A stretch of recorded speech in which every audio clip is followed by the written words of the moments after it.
La lírica renacentista, las formas y el espíritu italianos en la poesía española. Garcilaso de la Vega. Punto 1. El triunfo del italianismo en España. Durante el reinado de Carlos V se instala definitivamente la poesía italianista en España, que había sido intentada sin éxito durante el siglo XV por el Marqués de Santillana. El italianismo poético fue un hecho general, además, en todas las grandes literaturas de Europa. Como general estaba siendo también la difusión del complejo cultural del Renacimiento, del que el italianismo en poesía venía solo a representar una de sus manifestaciones.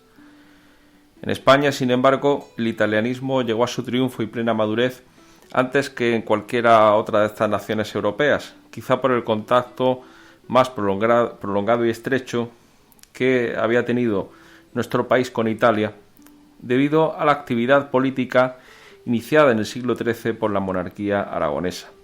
En Francia, en cambio, no se aclimata el italianismo hasta Ronsard y los poetas de la Pléyade, dentro ya de la segunda mitad del siglo XVI. En Inglaterra, la primera manifestación no tiene lugar hasta 1557, con la obra de poetas como Surrey, pero hasta Spenser no hallan un espíritu auténticamente renacentista. La poesía italianista entrañaba a la vez una renovación de contenido, pero también de métrica y de estilo. El endecasílabo es importante porque supone la adquisición de un instrumento que hacía posible una nueva sustancia poética, es decir, un nuevo contenido poético. En esencia, la nueva lírica representa la sustitución de la poesía tradicional de carácter popular, con ritmo ágil y de fácil comprensión. Como digo, todo esto es sustituido por un estilo artificioso, culto y lleno de expresiones metafóricas. Los enemigos de la revolución italianista, que los había en España, recordaban, para rebajar el interés de la innovación, que el endecasílabo italiano había sido ya utilizado por algunos escritores en el siglo XV, como el Marqués de Santillana, en sus sonetos fechos al itálico modo. Pero ya fuera por falta de sistematización o por lo prematuro y frustrado del intento, es sólo ahora, y gracias a la obra poética de Garcilaso y de Boscán, cuando se produce la trascendental innovación poética que representa el triunfo del endecasílabo italiano. En sustitución del romance y de las coplas de arte mayor, las estrofas preferidas por la poesía italianista fueron el soneto, la octava real, el terceto y, combinado el endecasílabo con el heptasílabo, la silva y la lira. En cuanto a los temas, el italianismo se centra en el amor, la naturaleza y los mitos grecolatinos. El amor es entendido a la manera petrarquista, es decir, según la concepción platónica que idealizaba la realidad material y espiritualizaba el sentimiento amoroso. Dentro de esta corriente platónica tenemos que mencionar, además de a Petrarca, la obra El cortesano de Baltasar de Castiglione, verdadero manual de cómo se debía comportar un cortesano en la época. También hay que mencionar al gran poeta valenciano Ausías Marc y los diálogos de amor de León Hebreo.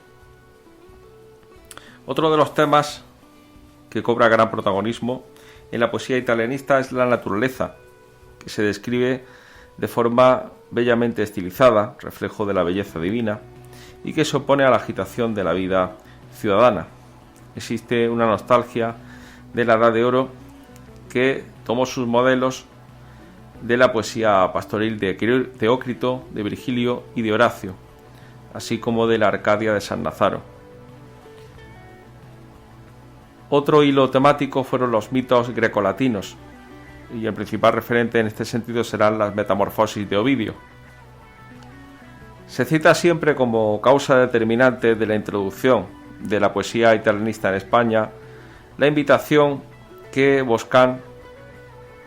le hicieron a Boscán en 1526 el embajador veneciano Andrea Navallero, que le indujo a ensayar la métrica y los temas italianos. Pero sin esta anécdota el italianismo hubiera triunfado igualmente.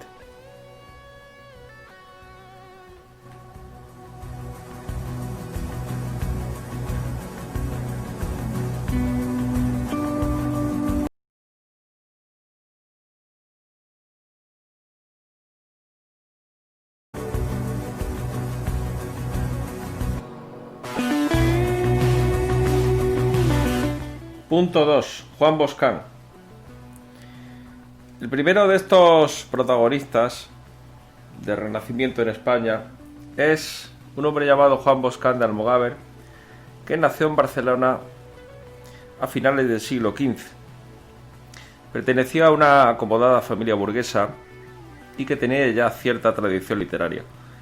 Como sus abuelos habían favorecido la causa de Juan II durante la Guerra de Cataluña, la familia gozó de importantes privilegios que hicieron posible que el poeta gozara de una gran posición cortesana. Como prueba de esto, fue preceptor del duque de Alba y en la corte de Carlos V trabó amistad con Garcilaso de la Vega, a quien aconsejó que siguiera las recomendaciones de ese embajador veneciano llamado Andrea Navallero. Juan Boscán tomó parte en la expedición a la isla de Rodas y figuró entre los caballeros que acudieron con Carlos V a levantar el cerco de Viena. Se casó con Ana Girón de Rebolledo, que le inspiró sus mejores versos y editó las obras de su esposo después de la muerte de este. Las poesías de Boscán, según fueron publicadas un año después de su muerte, ya que no se publicaron durante su vida, constan de 3 libros. El primero recoge sus obras de la primera época, todavía demasiado a la manera tradicional y que no tienen demasiado valor. El segundo libro contiene su principal producción italiana. Y el tercero consta de la Epístola a Mendoza, del poema alegórico Octava Rima y de la historia de Ero y Leandro. Boscán fue un poeta mediano, aunque no de tan escasa calidad como se afirma habitualmente.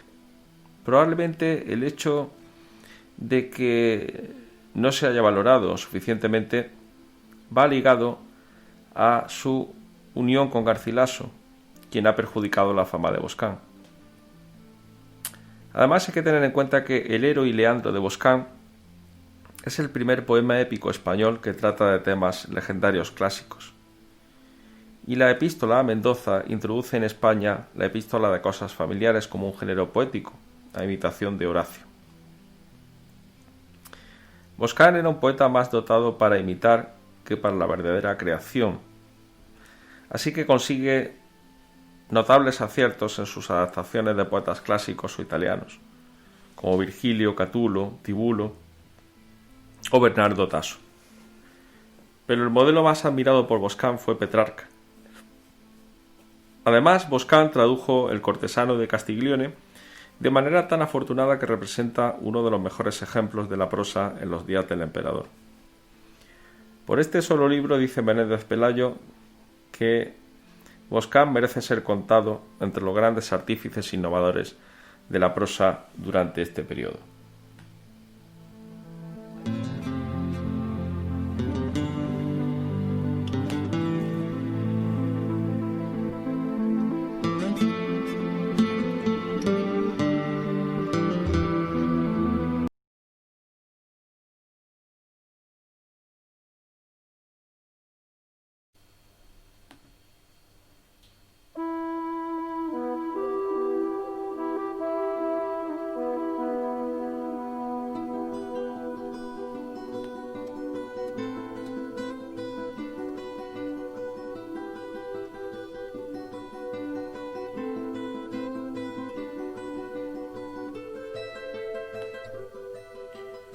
Garcilaso de la Vega, punto 3.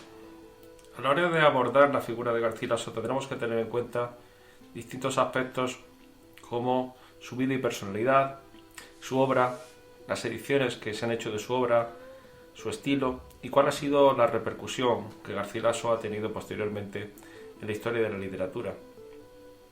Empezaremos hablando de su vida y personalidad, diciendo que Garcilaso de la Vega fue un continuador y perfeccionador de la obra que ya había empezado Boscán, Garcilaso de la Vega nació en Toledo y se educó en la corte, entrando desde muy joven al servicio del emperador, que le distinguió con sus preferencias y lo honró con delicadas misiones, por quien él luchó en numerosas batallas. Combatió contra los comuneros, tomó parte en la expedición en defensa de la isla de Rodas contra los turcos, también en la campaña de Francia en 1522.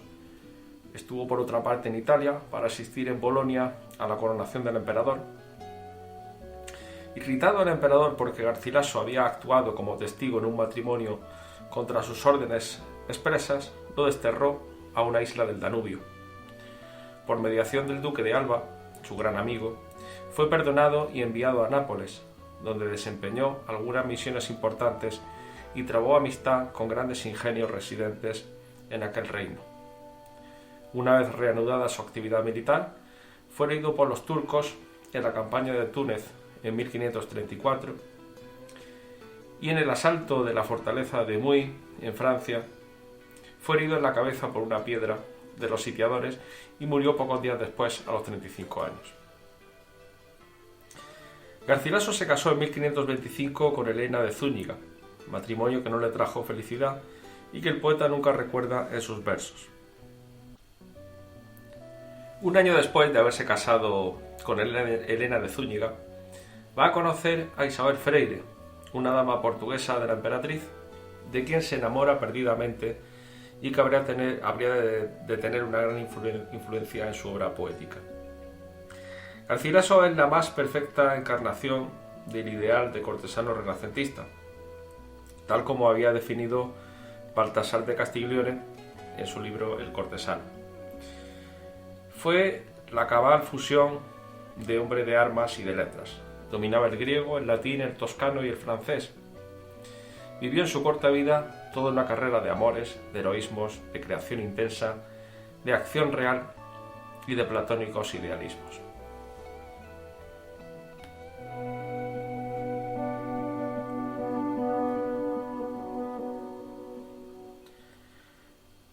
Ahora hablaremos de la transmisión y las ediciones de los textos de Garcilaso, de esa peripecia que los textos han recorrido.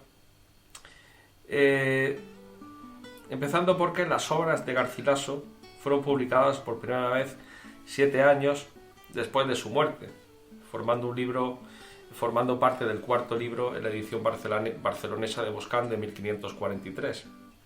Es decir, las obras de Garcilaso no se habían publicado en vida, sino que se publican 7 años después de su muerte, por primera vez, junto con las obras de Boscán. Solo en 1569, después de 19 ediciones de la obra conjunta de los dos introductores del italianismo, es decir, de Garcilaso y de Boscán, se publicó en Salamanca la primera edición aparte de la obra poética de Garcilaso. En 1574, el famoso catedrático de retórica de Salamanca, el Brocense, publicó su primera edición anotada de las obras de Garcilaso. En 1580 publica Herrera una nueva edición comentada y ya en el siglo XX, en 1911, Tomás Navarro Tomás publicará las obras de Garcilaso basándose textualmente en la edición de Herrera de 1580. Y esta edición, reimpresa numerosas veces, ha proporcionado el texto que hoy casi siempre utilizamos. Por otra parte, el hispanista norteamericano Hayward Keniston publicó en 1925 la primera edición crítica de las obras de Garcilaso.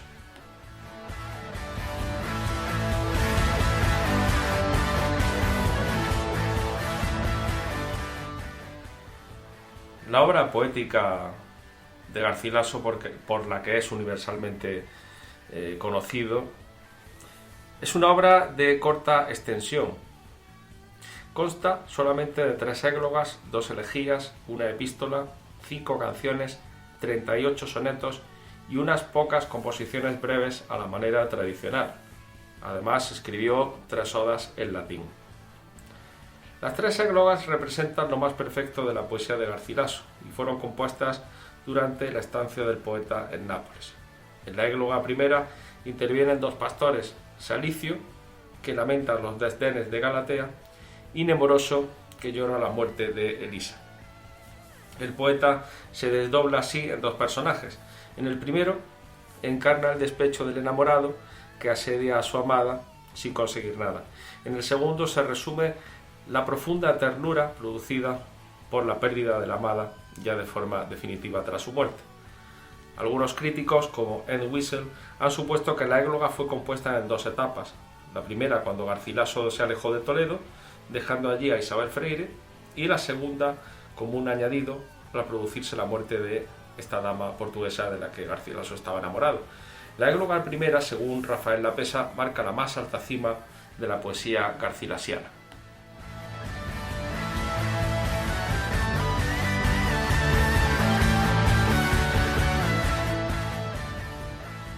La égloga segunda consta de dos partes. En la primera, el pastor Albanio refiere sus amores por Camila, y en la segunda, Nemoroso hace una apología, en forma alegórica, de la casa de Alba. Esta composición, escrita al año de su residencia en Nápoles, es la más extensa de las de Garcilaso y también la de estructura más compleja. Lapesa opina que Albanio encarnaría la pasión desesperada y Nemoroso la libertad conseguida tras la dura lucha. La égloga tercera, posiblemente la última composición escrita por el poeta, describe un paisaje del Tajo, bellamente idealizado, al que acuden diversas ninfas que tejen en ricas telas algunas escenas mitológicas. La égloga termina con un diálogo de los pastores Tirreno y Alcino, que cantan la belleza de Flérida y de Filis, a las que aman respectivamente. Lapesa pone de relieve que Garcilaso ha aprendido a refugiarse en el arte y que la égloga tercera es un camino para escapar de la realidad.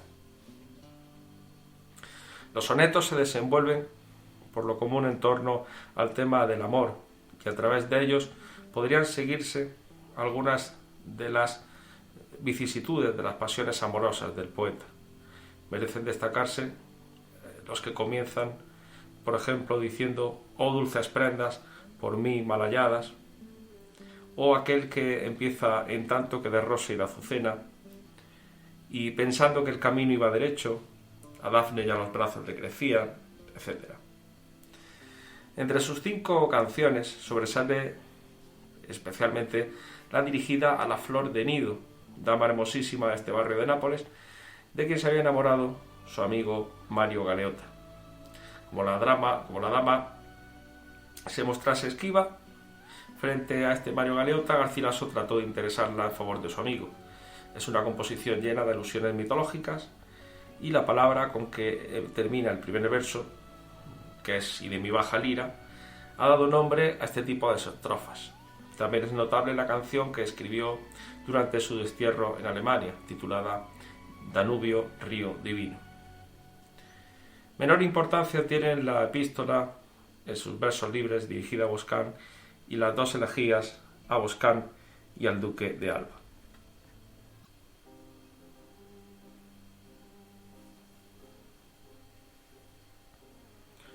En cuanto a los temas que inspiran la obra de Garcilaso, hay que tener en cuenta que el tema principal es el amor.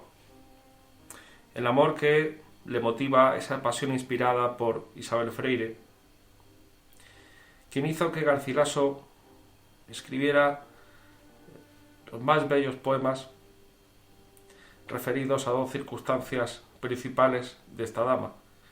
Por una parte el casamiento y por otra la muerte de Isabel. Sentimiento también muy especial en Garcilaso es el de la amistad, que le inspiró bellas composiciones dedicadas sobre todo a Juan Boscán y al poeta napolitano Mario Galeota. La poesía de Garcilaso supone la aceptación plena y el triunfo indiscutible en las letras españolas de la sensibilidad, del arte, de la lírica petrarquista en su significado más completo. Sin embargo, mientras Petrarca se entrega con frecuencia a una trabajada sutileza que hace más bien pensar en rebuscados juegos de la mente, en Garcilaso se ve una mayor emoción que da a sus versos un temblor de auténtico sentimiento, expresándose en versos más próximos al apasionamiento de Ausiàs March que a las meditadas elucubraciones del petrarquismo.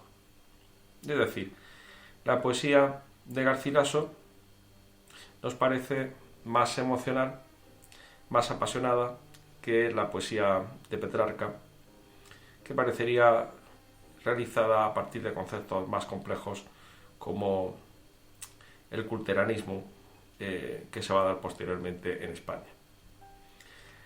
La melancolía impregna muchos de los versos de Garcilaso y es una melancolía que nace en buena parte del sentir general del hombre de su época, del conflicto entre el ideal soñado y las impurezas de la realidad.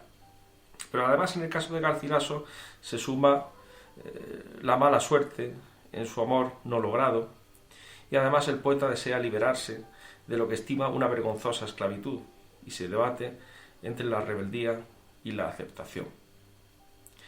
Al lado del amor, el sentimiento de la naturaleza llena los versos de Garcilaso, sobre todo en las églogas. Aquí, junto al influjo de Petrarca, está patente la tradición bucólica recogida en los clásicos grecolatinos a través, sobre todo, del italiano Sannazaro. Se trata de una naturaleza convencional, artificial, poéticamente estilizada, en la que todo pretende dar una impresión de armonía y serenidad. El paisaje de España y sobre todo el de Toledo constituye el fondo de todas estas descripciones bucólicas y en las orillas del Tajo suceden las que él llama divinas lamentaciones de sus églogas. En cuanto al estilo, Garcilaso eleva a definitiva perfección lo que en Boscán era solamente algo rudimentario. La poesía de Garcilaso se caracteriza por su musicalidad, su elegancia, su rica tonalidad de matices, la suave cadencia de sus versos, la premeditada selección de vocablos y la sobriedad con que se mantiene lejos de la afectación y la retórica. Pese a la múltiple herencia clásica italianista que recoge, infunde a sus creaciones un acento personalísimo, gracias al hondo sentido con que sabe intensificar lo esencial. Y hasta los tópicos, que han sido miles de veces utilizados antes, se elevan en manos de Garcilaso al nivel de una nueva creación. Luis Rosales ha destacado la especial importancia que la lírica de Garcilaso, por encima de los valores estéticos y del peso de los convencionalismos recibidos de la imitación petrarquista, adquiere la entrañable sensibilidad del poeta, o lo que es lo mismo, su sinceridad afectiva y emocional. La tradición de nuestra poesía culta arranca de Garcilaso para prolongarse a través de la escuela granadina y antequerana y de Fernando de Herrera hasta la cima de la obra lírica de Góngora. El carácter artístico de su lenguaje no le impidió a Garcilaso admitir vocablos y expresiones populares. Cuando Juan de Valdés, allá en Italia, exponía sus principios sobre el idioma español, por los mismos días del discurso imperial ante el Papa y pocos meses antes del trágico fin de Garcilaso, nombró a Garcilaso como juez supremo del buen lenguaje cortesano. Hay dos rasgos que deben ser destacados en la personalidad de Garcilaso. Primero, la ausencia de resonancias bélicas en su obra, a pesar de ser militar, y segundo, su carácter esencialmente laico. Por último, dentro de este apartado de Garcilaso, mencionar siquiera algunos datos acerca de la presencia de Garcilaso en la lírica española. Aparte de esos ya mencionados el Brocense y Herrera, que le dedicaron tributo, también tenemos que recordar a personajes como Quevedo, Góngora o Bécquer, además de Pedro Salinas y otros poetas del 27 como Rafael Alberti.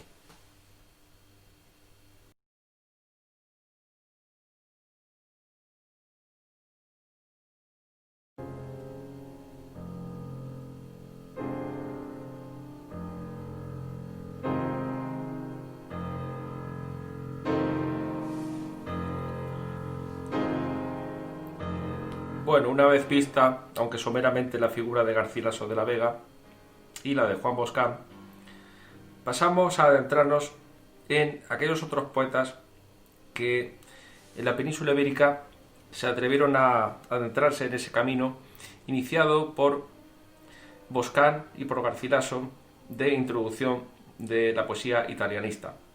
Nos referimos entonces a los poetas españoles italianistas del siglo XVI, y es que las innovaciones de Garcilaso prendieron inmediatamente y fueron seguidas por la gran mayoría de los poetas españoles.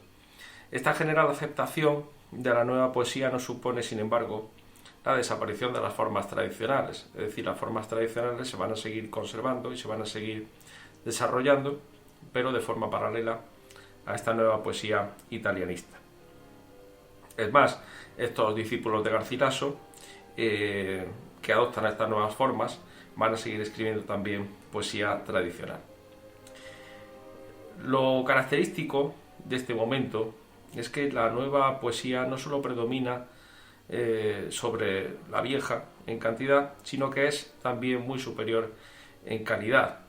Este fenómeno prosigue a lo largo de todo el siglo XVI y al llegar al siglo XVII los grandes escritores del barroco cultivan con gran maestría las dos corrientes, es decir, tanto la poesía italianista como la poesía culta como la poesía tradicional. Varios son los poetas que deben destacarse dentro de este grupo italianista.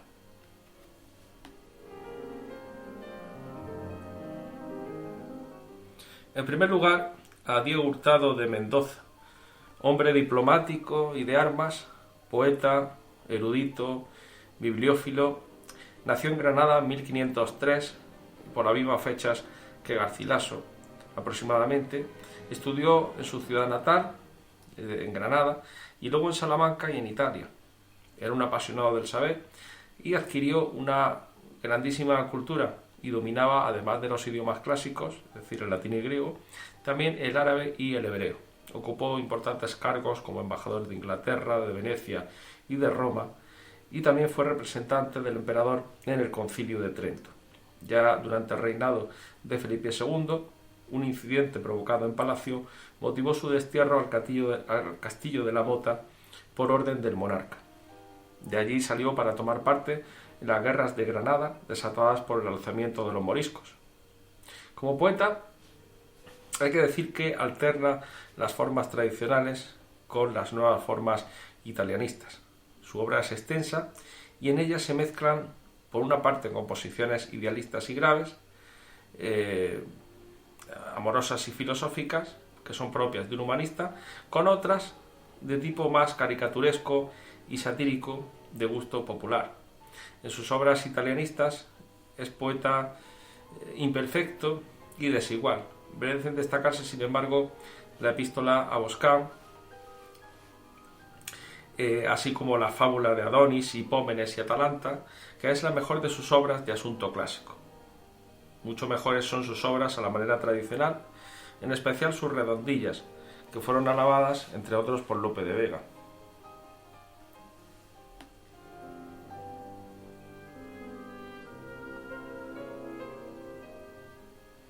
Otro de los importantes poetas italianistas es Hernando de Acuña, el prototipo de poeta soldado que actuó al servicio del emperador en numerosas empresas militares y en tiempo de Felipe II en la batalla de San Quintín.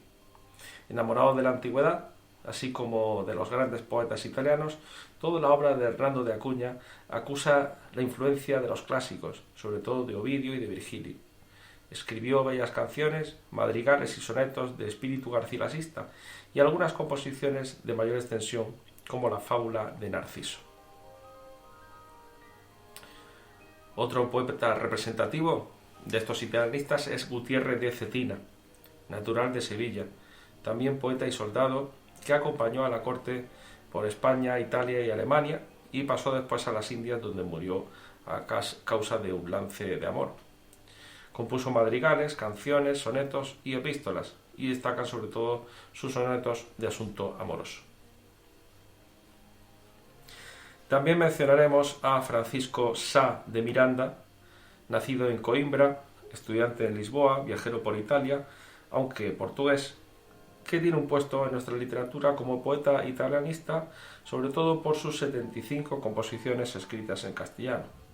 Introdujo en Portugal las mismas innovaciones poéticas que Garcilaso en nuestro país, de quien fue además ferviente admirador y a quien lloró en su égloga titulada Nemoroso.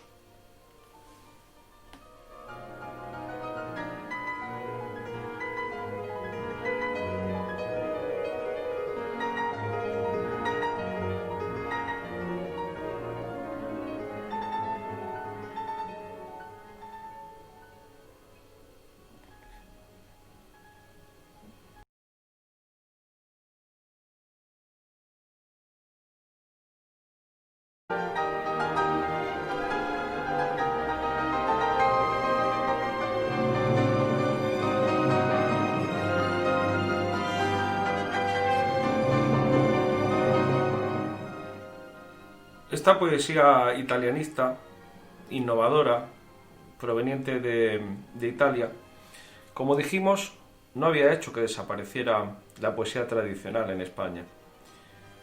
Por eso, esta poesía tradicional va a seguir cultivándose y también va a haber algunos personajes que se van a mostrar contrarios a estas innovaciones italianistas.